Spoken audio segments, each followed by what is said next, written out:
Hi, everyone. Thanks again for joining us today on the Brummett Media YouTube channel. Hopefully you're staying cool in this very warm summer heat that we're experiencing this year in 2022. Now, we're going to be carrying on our conversation about a multifaceted marketing plan based on your Purple Snowflake marketing business plan that you have designed for your business and for your career as a writer. This is the book Purple Snowflake Marketing, How to Make Your Book Stand Out in a Crowd. You can find that on Amazon. Just type in the name Lillian and Dave Brummett, Brummet, and the books section of Amazon, and you'll see all of our books listed there, including the Purple Snowflake Marketing, How to Make Your Book Stand Out in a Crowd. Now, today we're talking about multifaceted marketing plan and Purple Snowflake marketing techniques. Now, in the previous videos, we've done 2 so far on this particular theme.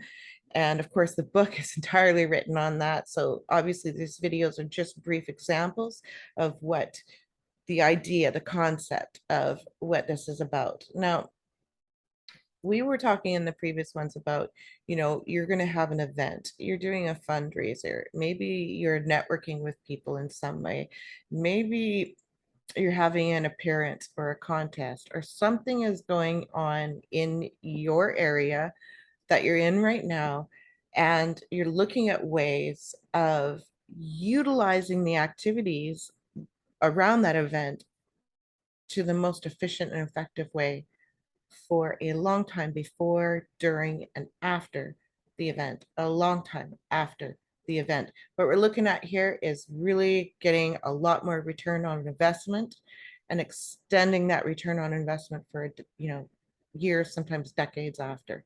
So how do we go about doing that? Well, we've done a couple of videos on that. I hope you check that out.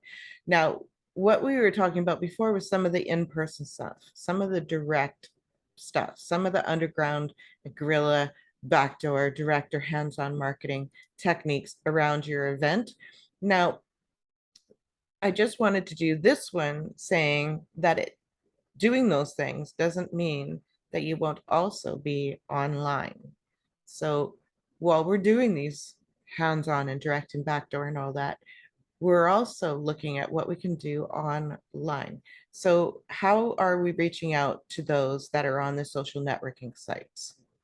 So let's say we're going to be in a particular region, a zone.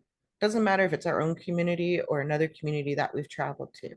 So while we're there, we want to make sure that everybody in the area has a chance to know that we're having this event and what's going on and blah, blah, right?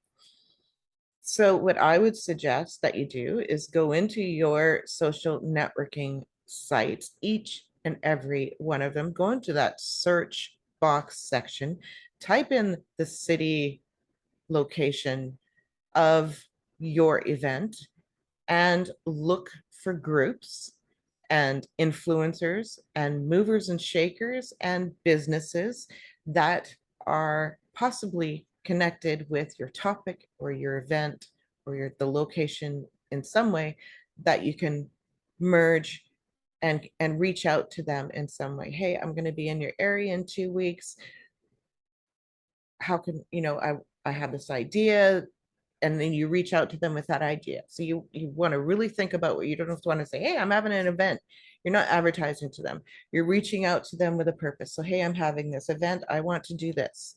I would like us, you and I, to partner on this particular thing.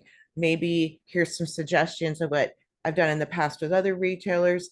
Maybe you'd like to do something similar. If you have another idea, I'd love to hear about it. So you're basically saying, hey, I want to work with you, as opposed to me. I'm advertising about me. Look at me. So it's a different way of doing it and a much more effective way of doing it.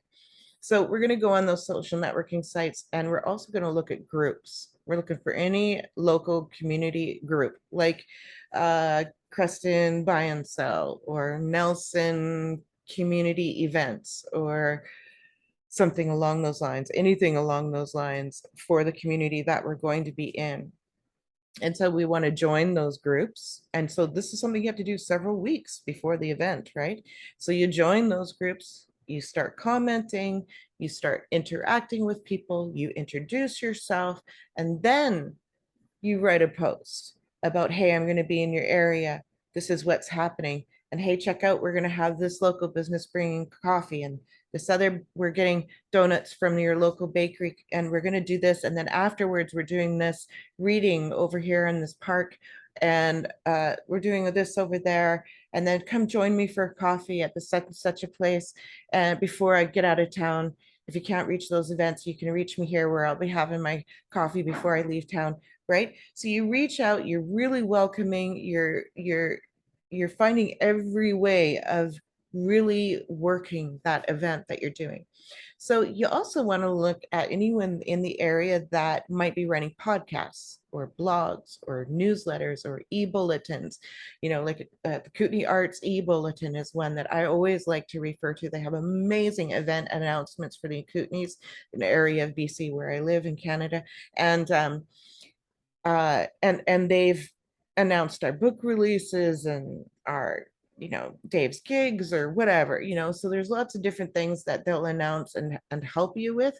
But it also, when you go through those previously published materials, you'll see for that area, oh gosh, here's all these places that I didn't know existed, or these individuals, these people, other authors in the area, you know, whatever it is that our genre is, we might be able to find something through those networks in a back end sort of way, a backdoor sort of way, as opposed to, you know, just, hey, I've got my press release, I'm sending it to you because, you know, me, right? Which of course you want to do, but there are other things to do as well. Okay, so we're looking at that, right? We want to look at the multifaceted marketing plan before, during, and after the event, and long after the event. Okay, so make sure that you have considered what your action plan is going to be for each and every event that you are there for. Now, I really hope that you check out the other two videos, because we sent some excellent tips and advice there for you as well. Hopefully it gives you a little teaser as to some of the content that's available in this book, Purple Snowflake Marketing. Ignore the sticker here, that, where is it there? Ignore that sticker. That's just my display copy sticker that I use for when I'm doing events. And so this is my copy that I work with, and I don't sell it accidentally because it's got bent covers or, you know, a finger mark on it, something like that. So I make sure that it doesn't happen. So Purple Snowflake Marketing is the title of the book, How to Make Your Book Stand Out in a Crowd. You can find that on Amazon.com, and I really hope you check that out. Otherwise, be sure to check out the videos on the Brummett Media YouTube channel. You'll see in the description, there's a link to go to our channel itself. On each video, there's a little sunset on the corner. You click on that, you can subscribe to our channel, and you'll know when we have new videos. Please do. Really makes a big difference to our, you know, the algorithms and all of that. Like, share, comment on our posts, or of course, reach out to us through any one of the sites that we're on, or, you know, Facebooks or whatever. You can message us and reach out to us directly, and we'll definitely respond to your questions and comments and any content suggestions. You have a question, something you want us to cover on this channel, let us know. I'm going to do my best to cover that. Thank you very much, everyone, for dropping in and spending your time with us today.